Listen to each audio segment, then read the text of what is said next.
चाक चौबंद है, उसमें कोई कॉम्प्रोमाइज नहीं है।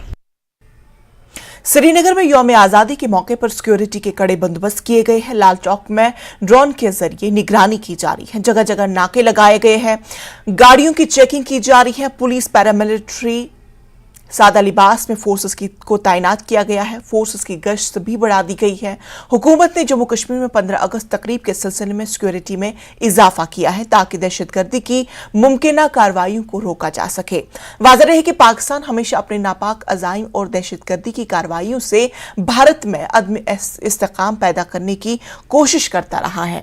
सिक्योरिटी फोर्सेस ने किसी भी तरह के मुमकिन खतरे से निपटने के लिए सिक्योरिटी को बढ़ा दिया है। हुकूमत ने लोगों से सिक्योरिटी एहलकारों के साथ ताउन करने की अपील की है। लेफ्टिनेंट गवर्नर यौम आजादी तकरीब में शिरकत करेंगे और कौमी परचम लहराएंगे।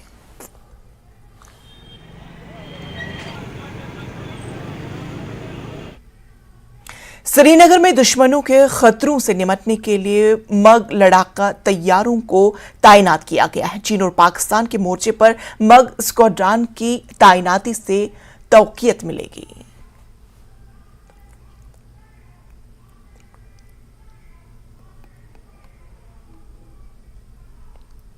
MiG-29 is a versatile multi-role combat aircraft. Its capability includes the night vision capable cockpit, as well as it has increased fuel capacity, including the A2 air refueling. We have also included the A2 ground armament, which was not included earlier. Obviously, the biggest capability of this aircraft is are the pilots who are handpicked at the training stage to fly and train in this fleet to fly this lethal aircraft. The Srinagar airfield lies in the center of the Kashmir Valley, and its general elevation is more if we compare it to plains. So strategically it is better to place an aircraft which has higher thrust to weight ratio, less response time due to proximity to the border, and is also equipped with better avionics as well as long range missiles and air to ground as well. So MiG-29 aircraft fulfills all these criteria, due to which we are very much capable of taking enemy at both the fronts. जिला headquarter डोडा में कांग्रेस ने मरकजी हुकूमत के खिलाफ एहतजाज किया। एहतजाजी rally Congress दफ्तर से निकाली गई और पुराने बस स्टैंड से वापस होकर डीसी ऑफिस डोडा पर इख्तिताम पजीर हुई। एहतजाजियों ने कहा कि आम आदमी महंगाई की वजह से बहुत परेशान है, बेरोजगारी बढ़ रही है। उन्होंने आर्टिकल 370 को जल्द अज जल्द बहाल करने की मांग की। जम्मू कश्मीर में जल्द अज जल्द असेंबली इंतखाबात कराने का भी मुतालबा किया। जिला डोडा के कांग्रेस सदर शेख मुजीब, सीनियर लीडर रियाज शेख और कांग्रेस के कई कारकुनान ने एहतजाजी प्रोग्राम में शिरकत की।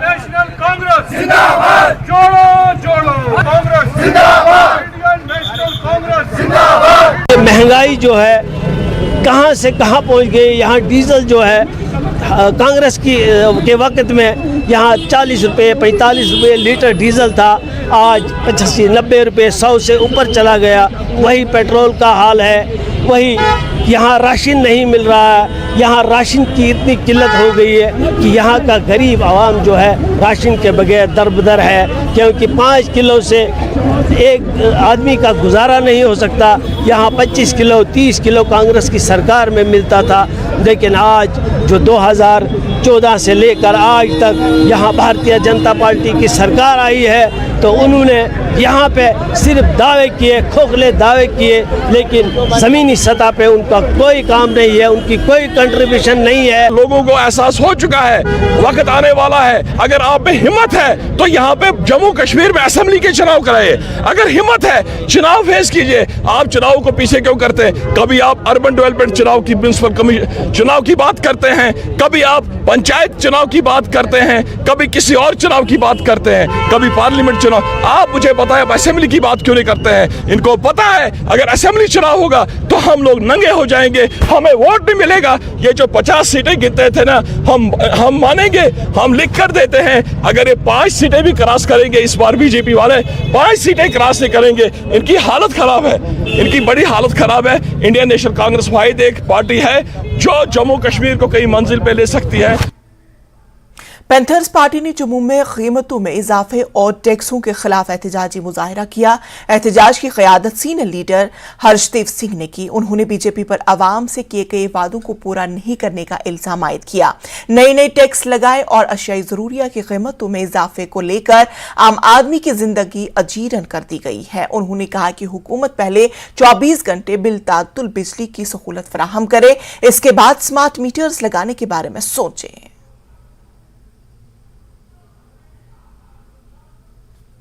आप लोग सत्ता में आए थे ये नारा देकर कि बेरोजगारी दूर होगी, महंगाई दूर होगी, और जिस तरीके से आपने महंगाई को आसमान के ऊपर चढ़ाया है, कोई चीज़ ऐसी नहीं है जो आम नागरिक की पहुंच में रही हो। आपने हर एक चीज़ के ऊपर इतने टैक्स लगाए कि अब लोग जो हैं वो कंफ्यूज हो गए हैं, खाएंगे कहाँ से, कमाएंगे कहाँ से, ये हालत हो गई है।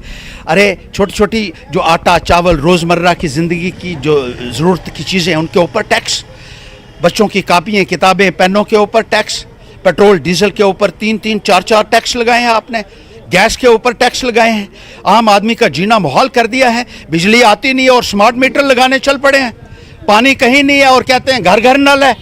ये टीवी के ऊपर जुमलाबाजी करने वाली सरकार हमें नहीं चाहिए।